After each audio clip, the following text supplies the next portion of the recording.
Hey, it's me, Mike. You've heard my voice a few times before on the show. As you may know already, Dan and Jake are in Arkham Asylum. The trial was pretty quick, and you wouldn't believe how many character witnesses there were. They're not supervillains. They're just dumbasses. So now I'm here in the studio, alone. Always alone. I couldn't let their dream of making everyone a DC Comics fan die with them in Arkham. At least, I hope they're not going to die. They may never get out.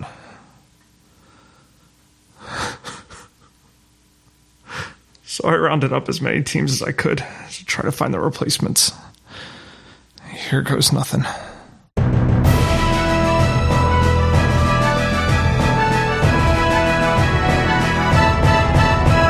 Over the past year, Dan and Jake have had many different gigs. Only thing is that they're not great at work. For example, they landed a part-time job at Ace Chemicals. Dan traded some of the acid they made for tickets to the Flying Grayson Circus show.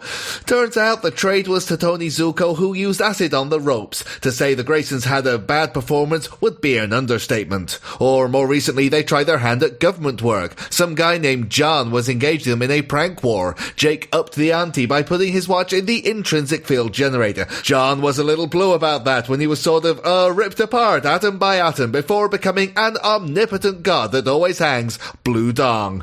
None of these have been on purpose. I mean, they're not villains, right? Well, tell that to Batman. While en route to their podiversary party, the Super Sons were apprehended by Batman himself. Batman's solution was to throw them into Arkham, and that's where we come in. Because Mike, the producer, needs duos to try out to audition to replace them while they're in Arkham. There's no way they're getting out anytime soon. Well, legally, that is. And that's why we're here. Hello everyone, welcome to this special episode of the Super Sons. I am not a Super Son, but I am Steve Lacey.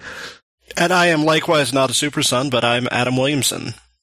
And you might know me and my voice from my long-running podcast, The Fantasticast, taking a look at every issue of the Fantastic Four from the beginning of the Marvel Age of Comics. We've been going for about 8 years and have gone through the entirety of the 60s and the 70s, and they're just nibbling away at the 80s. And you know me from nowhere, or probably comic book Twitter. Right. So this could be like your secret crossover origin story, like Blue Beetle from Infinite Crisis. Yes, this is absolutely my chance to come in, get started, get immediately rebooted, last for a couple of years, get rebooted again, and then get forgotten. Oh, man. I miss Jamie. I miss him so much. I'll say that actually properly. I miss Jaime. Yeah. He was such a good Blue Beetle. Anyway, we have been asked and indeed tasked to come and take a look at the very first episode of Arrow, which was about several billion hours of CW TV superhero shows ago. But was also only about 8 years ago. It's so much seems to have happened in that time. So we're going to take a look at Arrow in general and then home in on that pilot episode and talk a bit about it. Absolutely. So shall we talk a little bit about this weird bit about TV? Yeah, so I guess we should start with just generally what Arrow is. If you've never seen the show before, you got plenty to catch up on. But it was the first of what's now known as the CW superhero shows, or the Arrowverse, or sometimes the Flowerverse, and then the Legions of Tomorrow. Then the Legends of Tomorrow fans get annoyed that they don't get to be in that, so we tend to drop that one.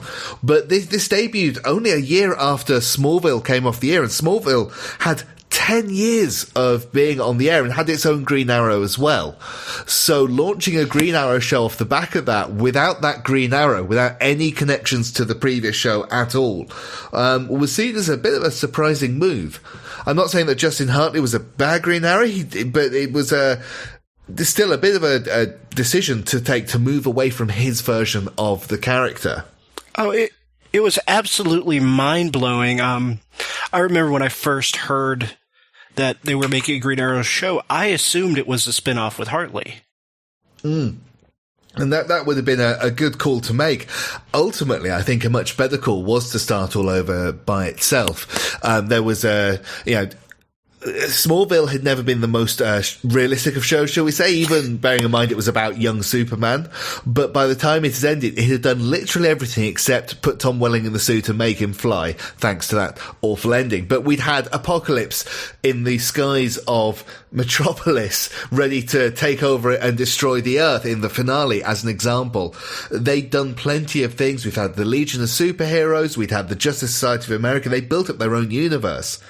And I'm kind of glad there was a kind of wiping of the slate and starting again, because even with the odd misstep along the way, what's been built since then has been so much more ambitious and astonishing in what it's achieved.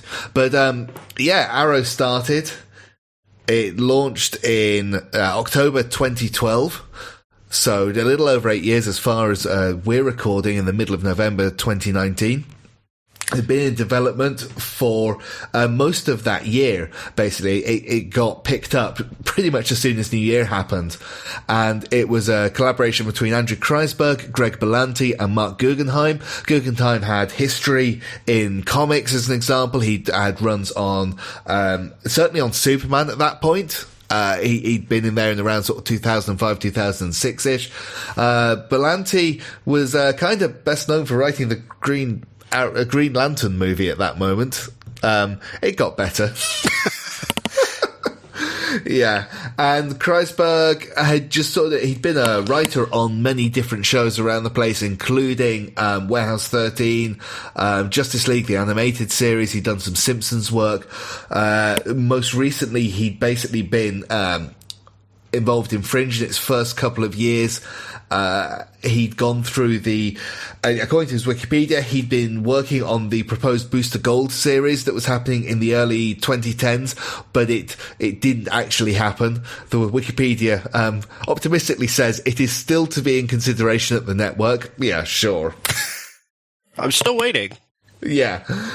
And then, he became one of the core teams behind the CW Arrow shows until he was accused by a number of people of sexual harassment and was fired in late 2017. Yeah, what's kind of amazing about it, just looking from a production standpoint, is there was nothing to suggest this show was going to be anything other than a very standard CW show.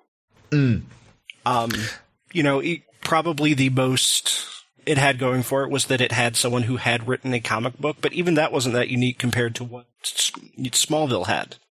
Yeah.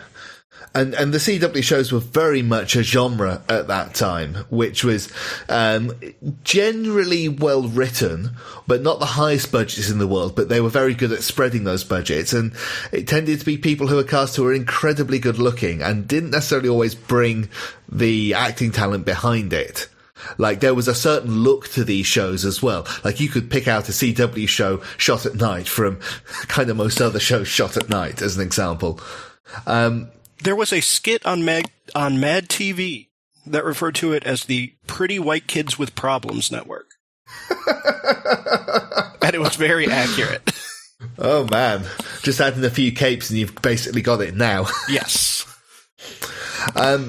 But Arrow was a big moment in the sand for them. And we'll look at how it was as we start taking a look at the pilot, which was first broadcast on October 10th, 2012. Story by Greg Berlanti and Mark Guggenheim, but the teleplay was by Guggenheim and Andrew Kreisberg, and directed by David Nutter, one of the kind of the most eminent of TV directors. He's the guy you get to direct a pilot episode. Yes. Basically. But I've talked enough. I think you've got a nice synopsis of what happens in this episode. All right. Well, buckle up, because this is a pilot in every way, shape, and form.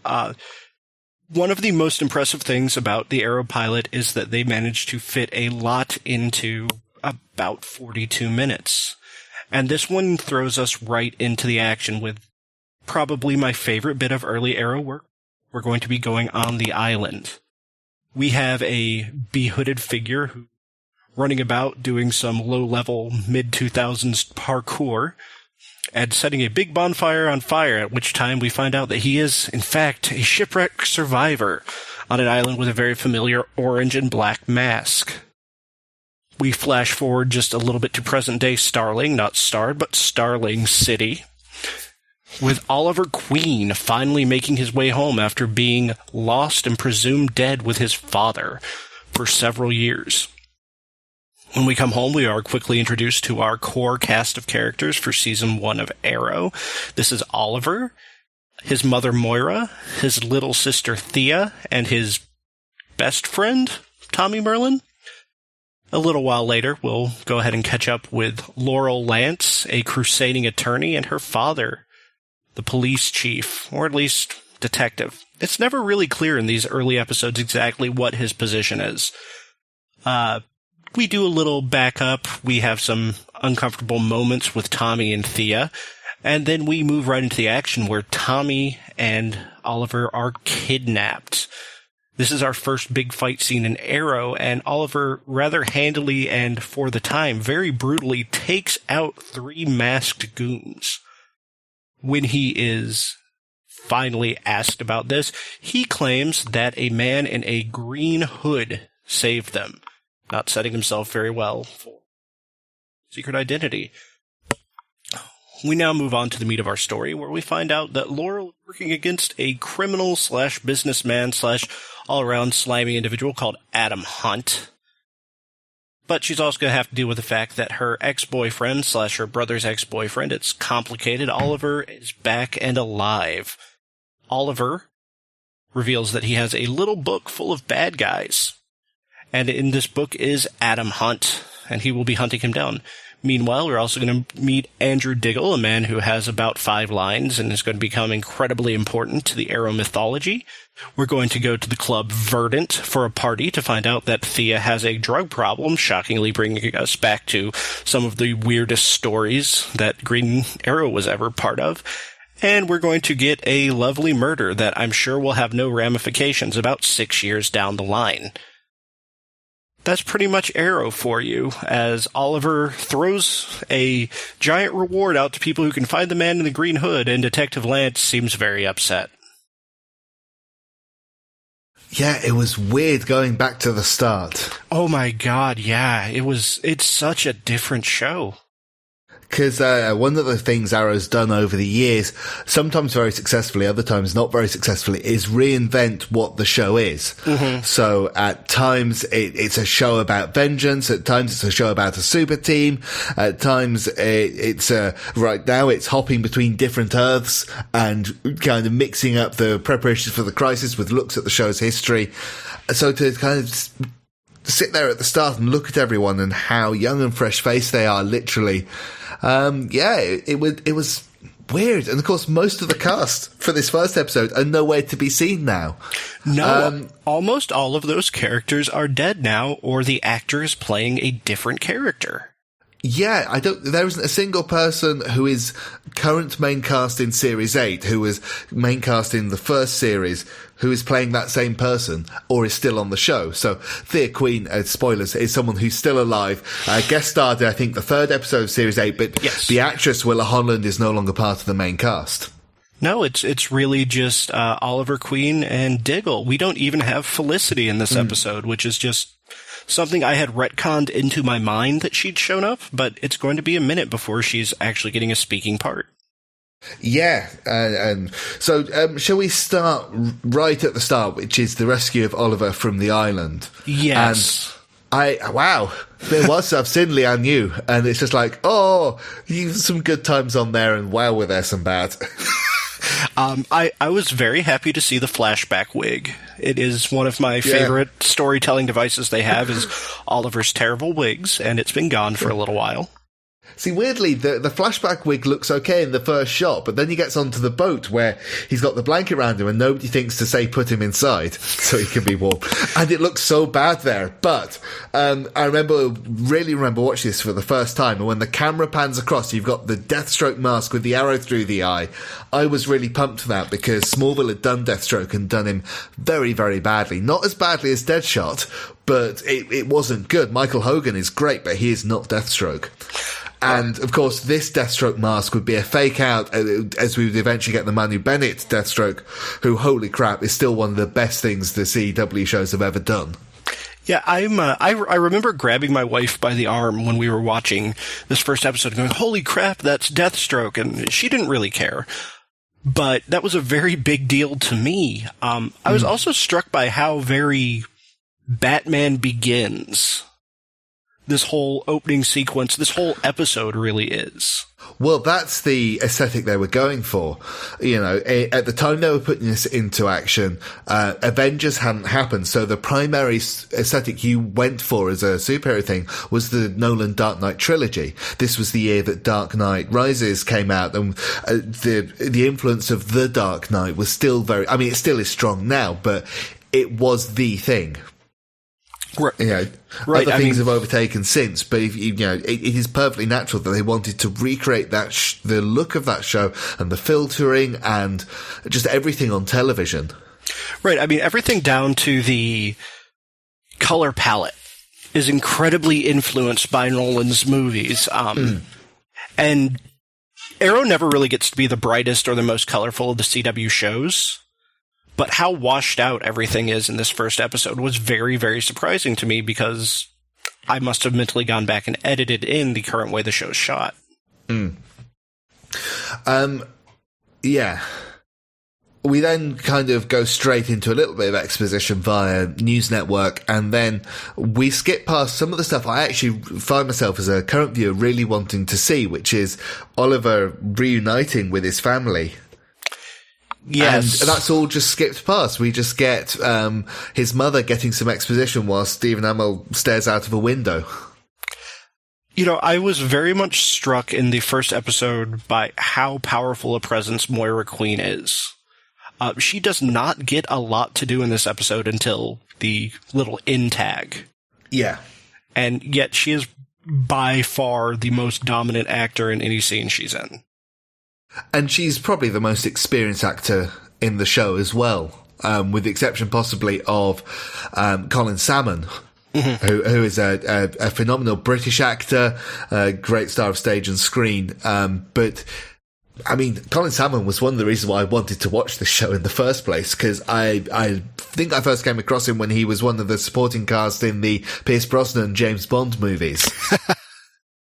But he's just got this great presence, and I really like watching him. So it kind of made me sad when he drifts away from the show in about halfway through the season when he's kidnapped so that he can appear on Strictly Come Dancing, which is the original British version of Dancing with the Stars. And then the show moves on as the show does. You know, I hesitate to say that any Arrowverse show has dropped plot threads because they're very good about coming back to them much later. In Arrow's case, sometimes 5 seasons later, but he is definitely someone who just kind of slowly fades away. Yeah, and it's a shame we never got a chance to see him and Alex Kingston share scenes. Oh, also, speaking of things that I dearly missed from these opening scenes, how cool is Queen Manor? Yes, I'd really forgotten that until it popped up. It was like, oh yeah. I mean, exterior, yeah. I mean, I'm really glad the show moved away from it because there's a lot to be said about him holed up in a stately home on the outskirts of town. Sure. And I think, you know, once we start to shed our Batman a little bit, Queen Manor takes less of a driving force in the show, but it is a gorgeous, gorgeous place. We'll get its establishing shots of it for the next year or so, and I miss them.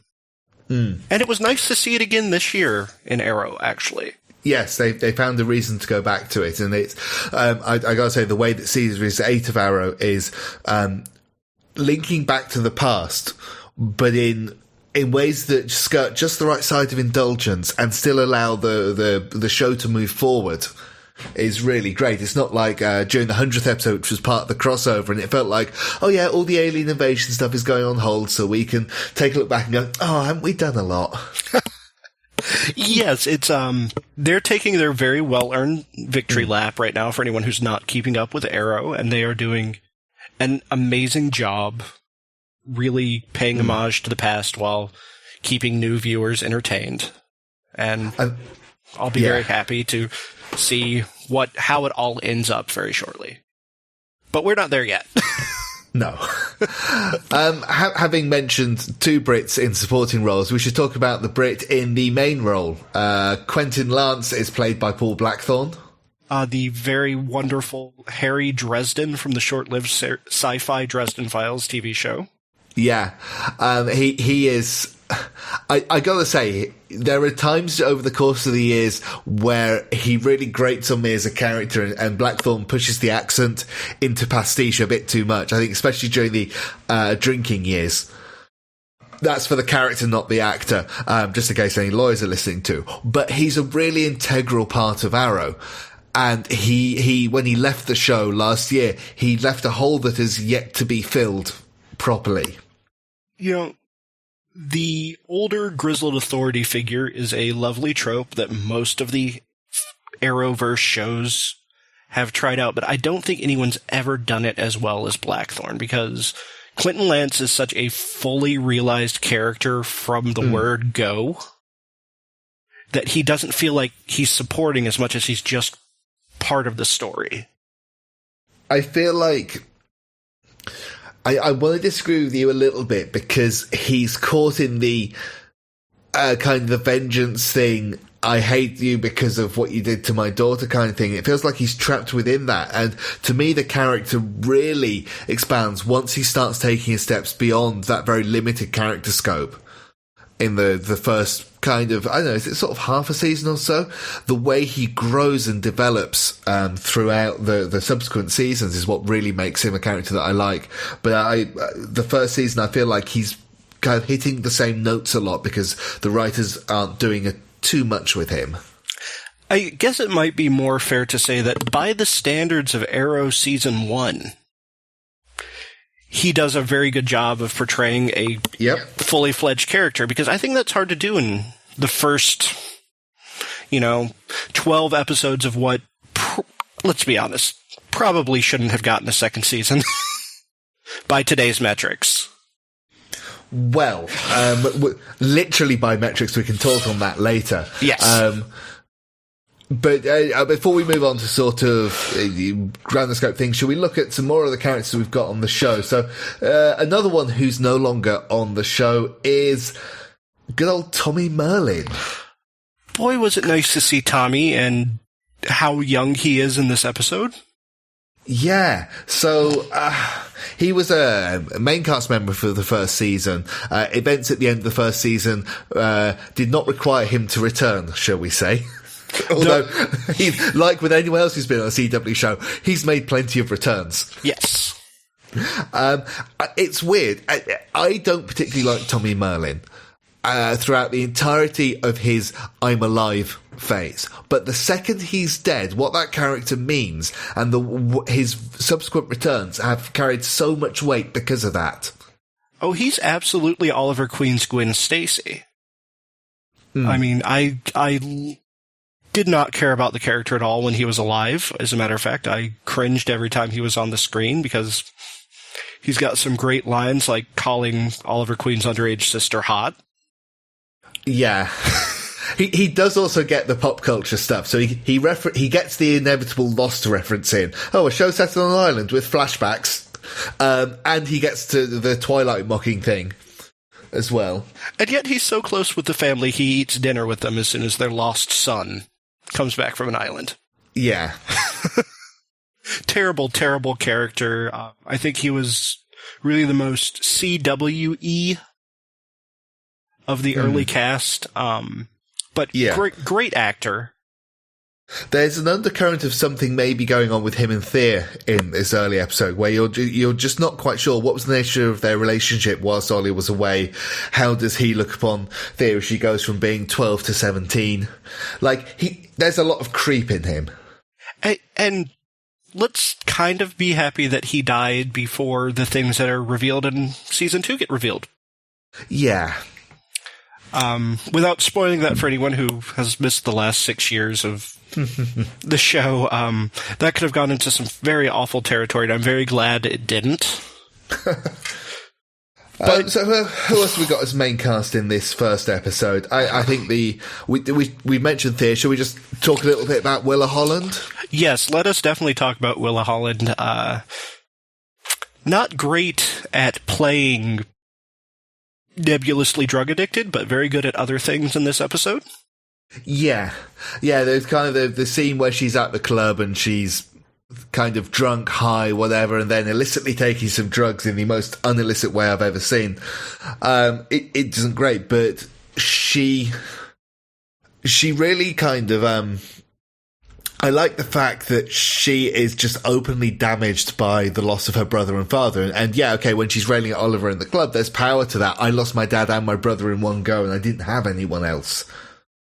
And I if anything, I'd like to push a little bit more that she was 12 when this happened in an extremely dysfunctional family. Right, and that's something I think we get a much better look at as this season goes by, because we do it. Season 1 and Season 2, we get a lot of looks at how the Queen family functioned before Oliver left. And she's doing a lot of really heavy lifting of the emotional exposition. And her chemistry with Amel is just off the charts. Yeah, the two of them work really well together, and Holland would become a really, really integral part of the show. Throughout, especially once she started to focus on her abilities rather than just being the civilian without knowledge. Speaking of which, I think we need to talk about another location that is a co-character, which is Verdant, the club that they are in now and will spend an improbable amount of time in for the next couple of years. It's a big set. They got to do something, but yeah. It reminds me, actually, to kind of fly back to Smallville for a minute, it reminds me a lot of the coffee house set on Smallville. It is clearly a big, expensive set that they have to shoehorn in as much as possible to justify it in their budget. Yeah. And I'm so glad they came to it in the first episode. Before we move on to some other physical things, there's two other people we need to talk about from the main cast. One is Katie Cassidy, who plays Dinah Laurel Lance, who, wow, I almost didn't recognize her. She's so young in this episode. They've done, her makeup and hair is very different from what it will be. And her portrayal of Laurel is almost completely different than what I'm used to seeing now in 2019. Yeah. They're very much going for Rachel from Batman Begins with her. Yes. Which is the young, high-flying, socially motivated lawyer, with the personal relationship thing. There's a lot about her look which just throws me, not least of which because Katie Cassidy now has had 8 years of very physical training. She looks lean and, like she's been doing this for 8 years, whereas the Katie Cassidy of 2012 is an actress in her early 20s, but without those years of physical regime behind her. And I really hope no one's saying that I'm suggesting that she's fat or anything like that, or body shaming her. It's just that there are two very different looks between those characters. And yeah, you're getting, not the greatest performance from her in the pilot, because they really aren't asking her to do much except be conflicted. But the show hasn't yet offered you the reasons for her to get into that conflicted nature and for you to understand that. And I think to a degree, Laurel flounders the first bit of the show anyway. Yeah. And I did not realize until I was watching this pilot again. Apparently the fact that she is Dinah Lance, the Black Canary, was kind of supposed to be a shock because they don't mention her full name until the last 5 minutes of the show. Yeah. But considering how long it took for them to do anything with Black Canary, and I think it's a good thing that they did, and it had to be Sarah that eventually did that.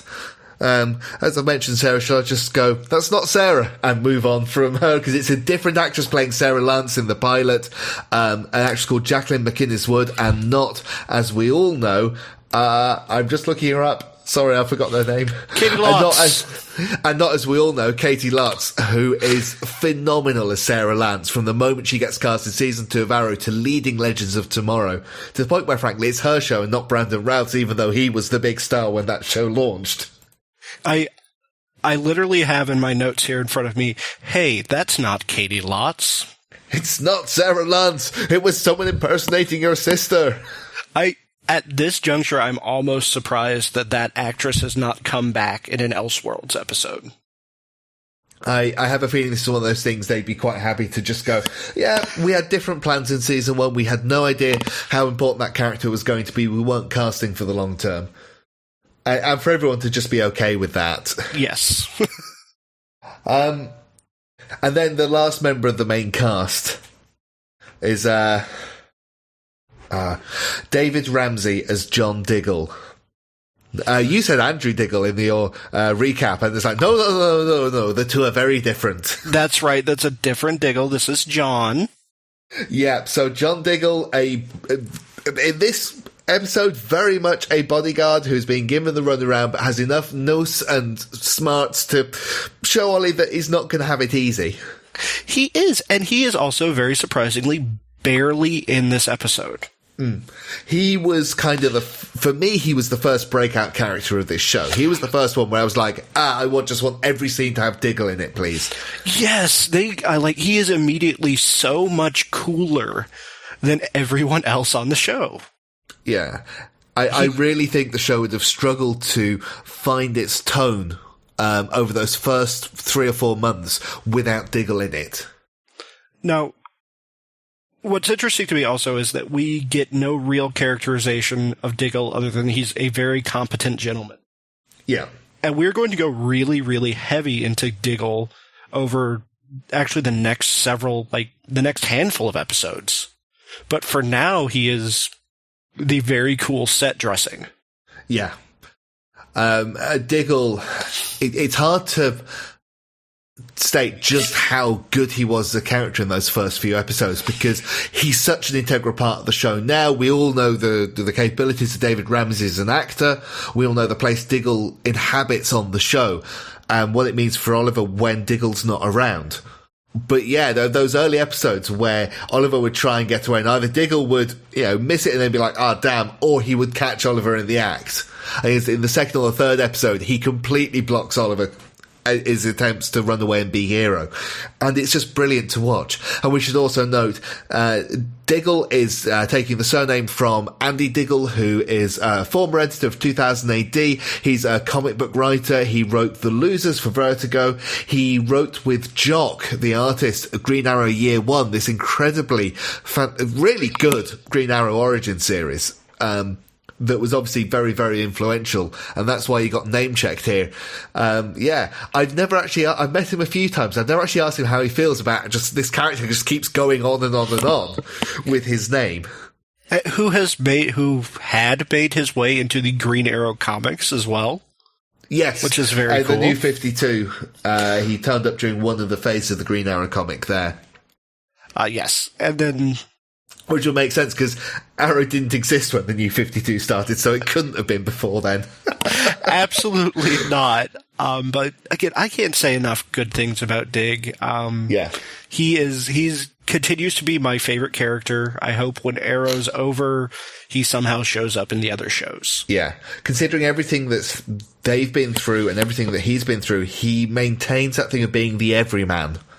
Yes. I think there's a lot that people can see and recognise in him in terms of how he reacts to things. Just a little thing, like everyone can get zoomed around the country by the Flash without any problems. Diggs the guy is just like, oh God, I need a moment. It's something that we get a little bit in this show in the early seasons, but he is the only person who perhaps does not realize he is in a superhero universe and reacts how we all would. Mm-hmm. That's the main cast, which is smaller, much smaller than it will be at any point going forward. Yeah.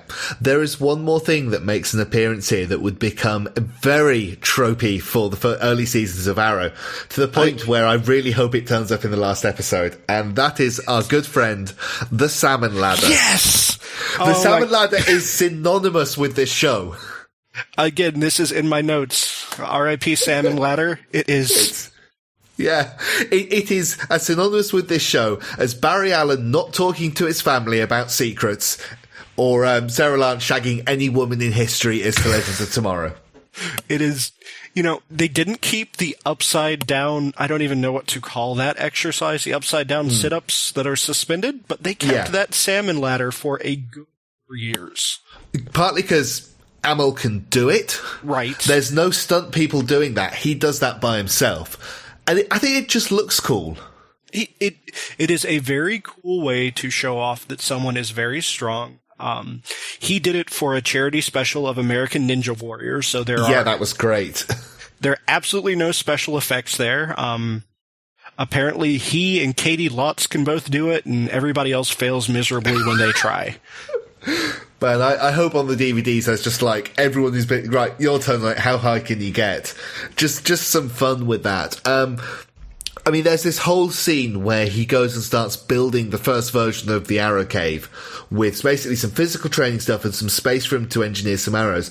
And what I noticed during that is you've got this long musical piece which includes the dun dun dun dun dun dun dun dun dun, which would be used for the title card for every episode. But hearing that as a full piece with music coming into it, music coming out of it was quite something.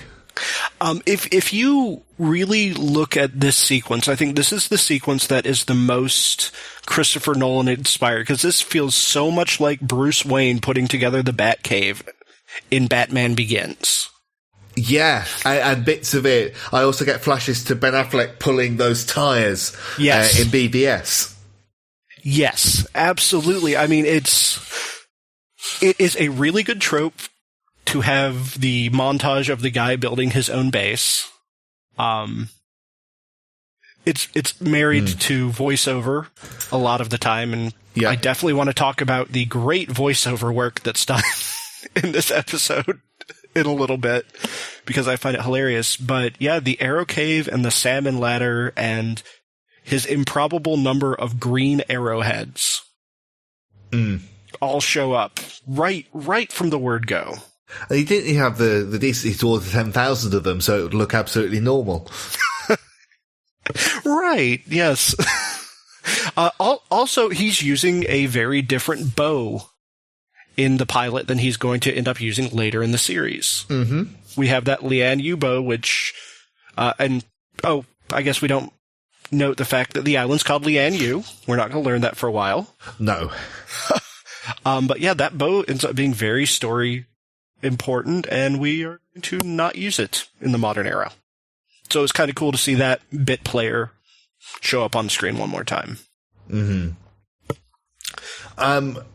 Just one thing I just realized because I was skimming through the Wikipedia page. When you talk about how good it was to see the mansion again, you know why it looks so good? Why? It was also the Luthor mansion from Smallville. So long before they nicked the Kent farm for that amazing moment in Supergirl during the last year's crossover, Arrow was borrowing Smallville sets. Oh my... You're right. Yeah. You know, I was a devotee of Smallville. I watched all of the seasons, no matter how much it hurt me. And, I guess that's why I love it so much. And, you know, all in all, Arrow did a spectacular job with its sets in that first season. It did not look as cheap as most of the CW shows of the time looked. No, and that was one of the things that really sets it apart, partly because it could focus on physical things. It wasn't trying to do digital things. So unlike Supernatural, where you've got to animate demons with CGI and stuff like that, at the point where, you know, it would still take a couple of years before they could start reaching for that with Flash. They can focus on making it feel like a well-shot but grounded show. And it definitely shows, and that's probably part of what helps it have so much longevity, because for a show that is, you know, 10 plus years old now, I guess, it looks really, really good. And the costume looks good as well. I mean, it would go through multiple redesigns. It would get brighter and brighter, but it looked... The Smallville Green Arrow costume looked a little bright and silly. Yes. A lot of the time. Whereas this, it feels like something that could have been made. There's definitely an aesthetic going on with it, but it's very grounded, again, following that Nolan line. It was designed by Colleen Atwood, who is a 12-time Academy Award nominee for Best Costume Design, and she won 4 times Chicago, Memoirs of a Geisha, Alice in Wonderland, and Fantastic Beasts and Where to Find Them. So that's quite a background there. And and she's worked heavily with My Chemical Romance as well. And, she would do the initial designs for The Flash and for Supergirl. And just looking at that early costume, I am struck by how much better it is than even some of the more recent costumes that have made their way to Arrow. Because Arrow had not established its weird half comic book aesthetic. No, it's the new costumes are just fine. There's nothing wrong with them. It's just they have a very specific, this is an Arrow character feel to them. Yeah. And this one's a little bit more wild, a little bit more like it's made from a guy who was stranded on a desert island, and it's top notch. And it's very clear. And when you watch the first series of Arrow, just in general, it's almost split into two halves, where the first half of the season, which is mostly created and produced before the show hits the air, where they're following what they think the CW wants for what is an expensive show for them. And then they start getting the audience feedback, and they start seeing what the performers are putting into it, and they start to veer the show in a different direction, which leads into what I think is a pretty decent end of season, and then just hits that amazing high of season 2 of Arrow, which is still one of the strongest complete seasons of any CW show. 100%. Yeah, this is definitely we're not sure how much of a comic book we want to make of it pilot. Yeah. And that's why those soapy elements play such a strong role in the first season. The triangle between Laurel and Tommy and Oliver, for instance. All those things get so much more play than it feels is actually necessary for the show looking back on it. Yeah, it's also kind of amazing to note how little of, I guess he's still the Hood at this point. For a long time. Yeah, he will be Hood for quite some time. He only has 2 scenes as the Hood in this entire episode. Yeah, and both of them are fighty, actiony scenes. So shall we talk about Arrow and its action? Yes, absolutely. Boy. Talk about a show that, first of all, I don't know if this was just me, but this pilot was actually fairly brutal. Yeah, one of the key things that I think sets this show apart from the previous version is I don't think you could have taken Justin Hartley and had him go kill people. No. And it's interesting watching them go through this, because a big part of those first few years of Arrow was dealing with Ollie's morals, or lack of them, the fact that he does kill people, and the implications of that and what that means when he's then trying to be a hero. They do lead into the fact that he is a man with a bow and arrow, and not a man with, punching bag bow and arrows, or punching glove bow and arrows. Yeah, they are sharp things that stab people, basically. And I was actually kind of amazed by how up close and personal some of the violence in this is. It's shot pretty well. That one scene, that first long chase scene where he just snaps the guy's neck, is, for network TV, for CW TV, kind of shocking to me. It's not something you see in those shows very much. And they were really willing to establish from the very beginning that he was a, particularly, like you say, kind of amoral superhero. Yeah. It really does set the show on the course that it takes a long time to not correct, because I don't think there was anything particularly wrong with this course, but it's one that has implications that are being played off dramatically years down the line. The villain for series, I can't remember if it was 5 or 6, directly comes from the actions that Oliver takes here. Yes. As an example, in this, the pilot. But also then just sort of the general thing of how can you be a better person when you've done these things? Right, and we're not even to the point in the pilot where doing this stuff bothers Oliver. Yeah.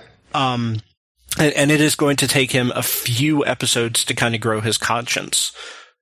But I am at least of the mind that the early violence in the show served a really great purpose. It immediately tonally separates it from anything DC had done on television before, because, previous to Smallville, there was the even goofier Lois and Clark. Yep. And I could, I guess I would kind of like to see Dean Cain's Superman snap a neck. That would be very odd. Dean Cain would just do that nowadays. That's true. I miss Dean Cain from the 90s. The worst Superman. He is the worst Superman. And the only Superman not to get to be Superman coming up. But we're definitely looking... I'm sorry. Tim Daly's looking on and going, "Do not forget me!" And George Newman's going, hey, what about me? I would love to see Tim Daly pop up in the Arrowverse, and I don't understand why he hasn't. He's probably a bit expensive. But, he really loved playing Superman. Oh, he loves it. If you've ever seen his web show, I think it's called The Daily Show. Yes. Because his son Sam has also been Superman, and there's a couple of great ones. One where they induct Sam into the Superman Club, and the other where they do Batman v Superman with him and...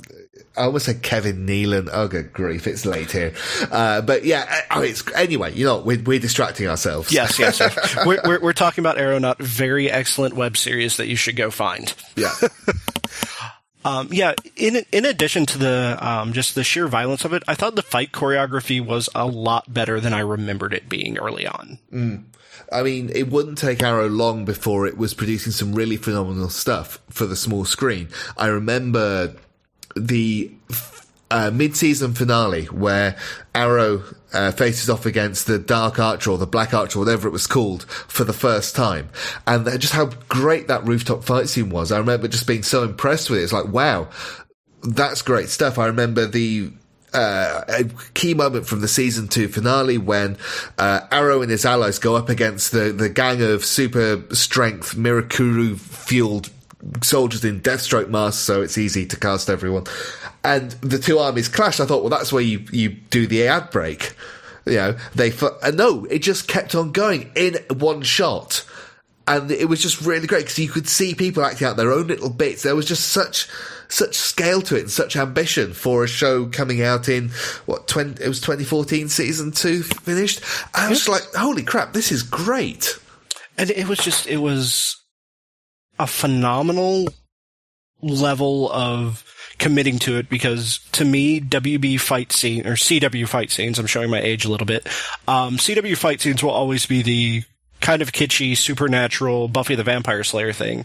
But yeah. Arrow, just even from this episode, was setting a very high bar for itself. One that it doesn't always reach, but it does a really good job of trying to get there.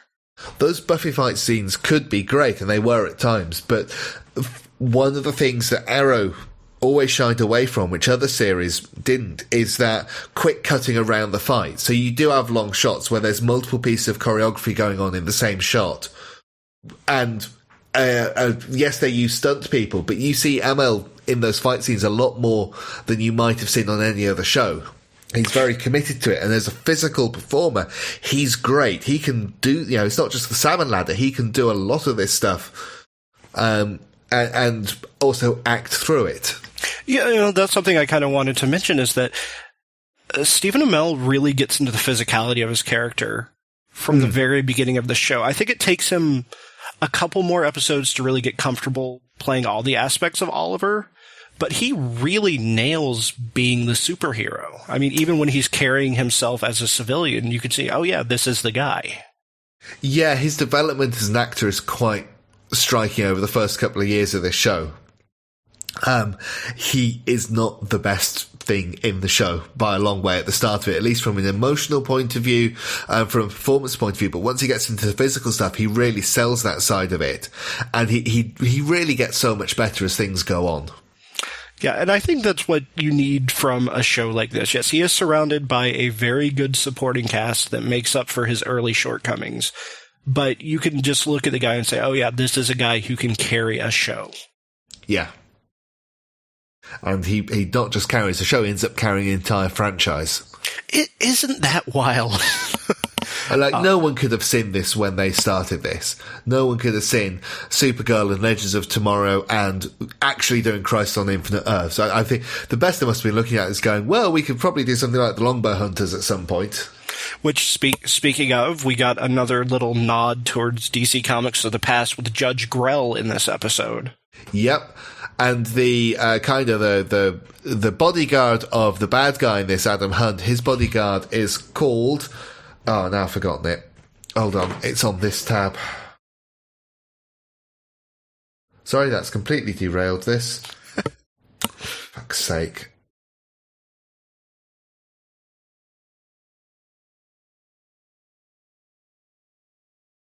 The magic of podcasts. God, yeah. What's this sodding bodyguard's name? He's a character from the comics. Why isn't he listed anywhere? Oh, now I can't think of it. Greek Archer was a kind of nemesis for Green Arrow in the Judd Winnick run. Oh,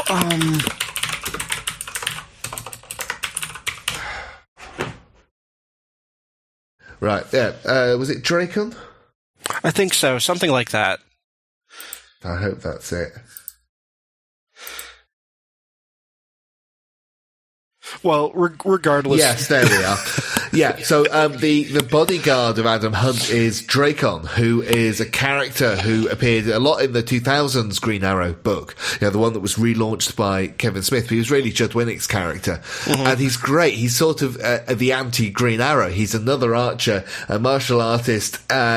He's not the tallest guy in the world, and funnels that into everything, but he's a really formidable nemesis. And he's a great character. To see him just sort of thrown away so casually in here, he's dead by the end of the first episode. It's like, oh, there's missed opportunity there. And that was very indicative of the first season of Arrow. Everybody died. Yep, lots of death. And those that didn't got to be part of the Suicide Squad. Right. Or their brothers did. Yes. When they recast. That's Flash's trick. What's yeah. that? Yes. Well, that's fine. He could be his brother. We're the weather wizard. We got, we're not that far off from, like you said, that back half of the first season. Arrow's going to start embracing its comic bookiness and really pushing forward. But this first half is very grounded, which means the best we're going to get is references. Yeah. Which, to me, I remember at least being a little bit excited about that, because for those of you who don't remember, comic book television shows did not used to be good. We're not too far removed between Arrow. Well, we're not far removed at all between Arrow and Smallville, but there were also shows like Birds of Prey on before this. Yeah, that was best part of a decade previously. Time is moving quickly, but those shows weren't really willing to go too far into the comic book stuff either, but Arrow seemed to have a good excuse for it. It wanted to be grounded, it wanted to be real, and sometimes it would throw nerds a bone, like giving the Judge the name of a great writer. And that was enough. I think that was enough for us at the time. If that had happened in like season 7 of that, then he definitely would have been like Warlock or something like that. Yeah. So, at the end of all of this, the pilot was a huge success. 4.14 million viewers. It was a huge moment for the CW. Now, those figures pale in comparison to, for instance, the launch of Agents of S.H.I.E.L.D., which was somewhere around, I think, the 12 million mark, and then the Supergirl launch when it was on ABC, which was sort of pushing 14 million. Which was huge. But for the CW, which is not one of the main networks, it doesn't have a huge number of hours of original programming. It's very much a destination channel rather than a, sure, whatever's on channel.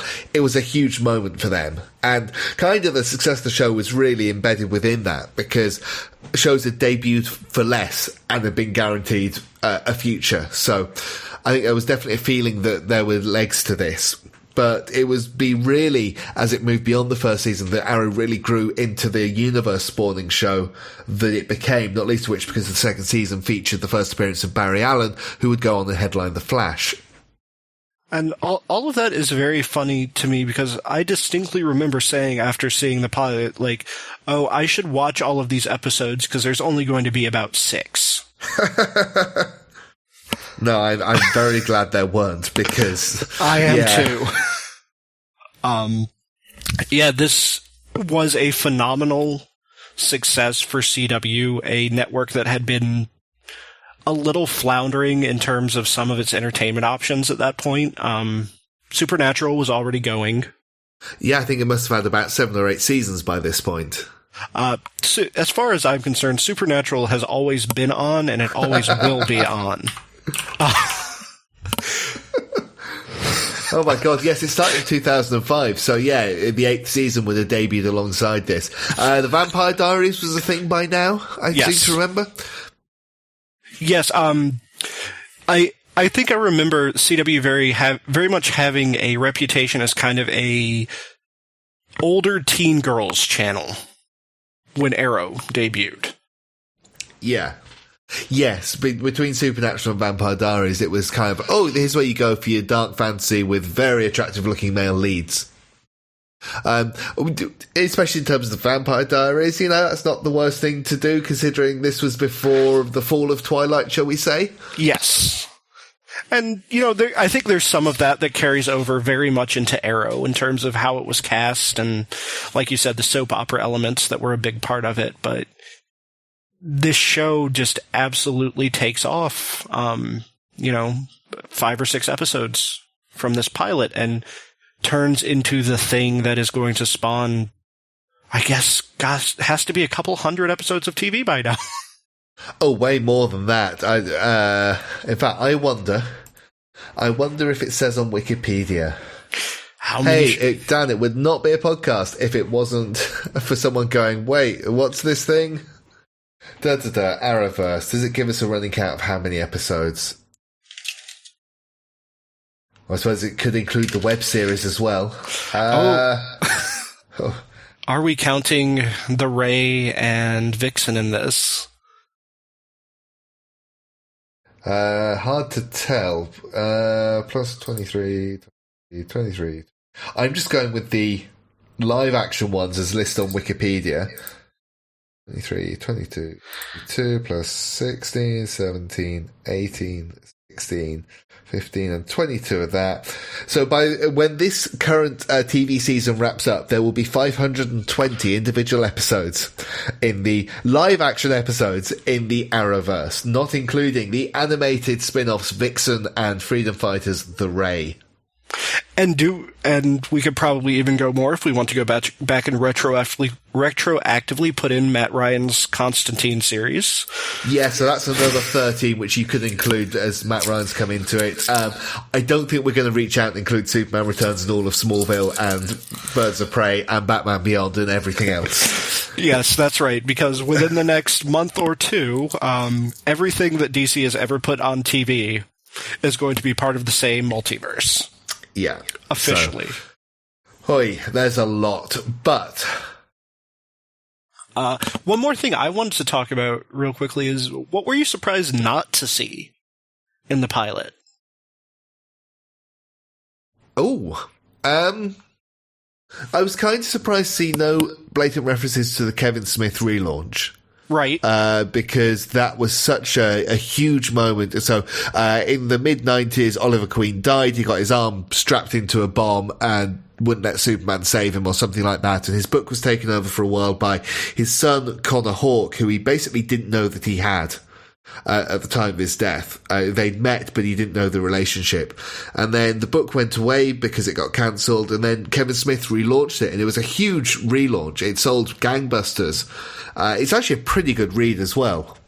It really is. It's still, to this day, I think it's one of my favorite Arrow stories. Mark Guggenheim did share on Twitter one of the original pitch documents for Arrow, which included, I want to say Thea's name was spelt differently, but it included as part of the cast a character called Stanley Dover, who, a name very familiar if you've read the Quiver storyline. Right. And he's a character who has since turned up, but is no way as important a part of the show as it was intended to be. My guess is because Stanley Dover is an older character, they were seeking a notable name to play him, and when they couldn't get one, or probably couldn't afford one, they dropped it. So there's that. And one thing that really surprised me, in all these years, we've never had Connor Hawke on the show. We have had Connor Hawke. Is this spoilers for an episode I haven't seen? No, it's just Connor Hawke is not the Connor Hawke you're thinking of him being. Oh, yes, he was in Legends of Tomorrow, wasn't he? And now he has been on this most recent series of Arrow. Yes, he is a very different character, though. So he's John Diggle's son rather than Oliver Queen's son. Yes. He's still a character of colour, which is important because one of the things that tends to be forgotten is that Connor Hawke was, what was his ethnicity? It was definitely not white. Variable. Variable depending on who the colorist is, yes, for sure. I want to say he was Latin, but I could have got that wrong. But he was not a white character. Here we are. Mixed Asian, African, and European heritage. His mother was half black and half Korean. His father, Oliver, is white. So, yeah, I got that one wrong entirely. But, yeah, it really depends on who's colouring and who remembers that this character is supposed to be not white. I will say, I think Thea has some definite shades of Mia. Mia Durden, yep. But, yeah, it is largely gone from... Yeah, that includes the Speedy reference. Yeah, it's just... Yeah, you're absolutely right, though. I think Quiver was probably the biggest, most recent Green Arrow story at the time this show came out, and it was fairly old by that. But yeah, it's just there are no references. Yeah, probably at least a decade by then. I think it was 2001. Yes. Anyway. Yes. I was also surprised. I guess I had it in my head that Malcolm Merlin was in the pilot. No, they keep him back. Not for too long, but they do keep him back. So John Barrowman doesn't get to feature in our conversations. Get out, Barrowman. It's okay. He'll be around the Arrowverse plenty. Absolutely. Yeah, so anything else you want to throw in on this one now? The only thing I have left is the voiceover is something that got dropped relatively quickly after the pilot, and I think we're all the better for it. Yes, although we would get the, my name is Oliver Queen, or the, my favourite is, my name is Barry Allen, and I'm the fastest man alive. We established that far too early, and it won't ever go away.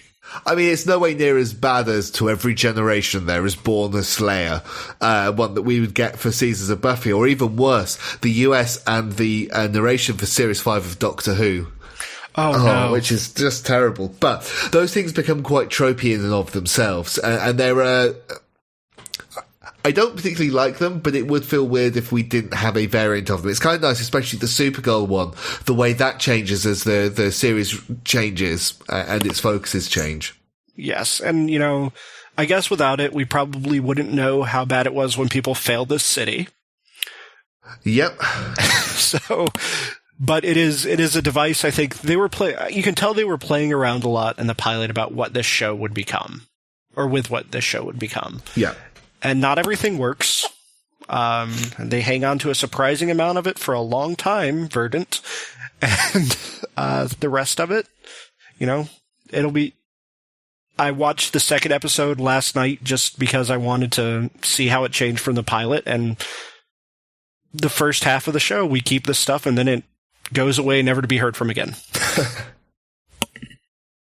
But yeah, I think for me, the one thing to take away is just how many changes have we been through in the show since then. Not just sort of that sort of gentle retooling you do once you go to series, once you find what works, but how many changes Arrow has made over the years to its very core structure. And yeah, it's a testament that it has never really sat around not doing something different.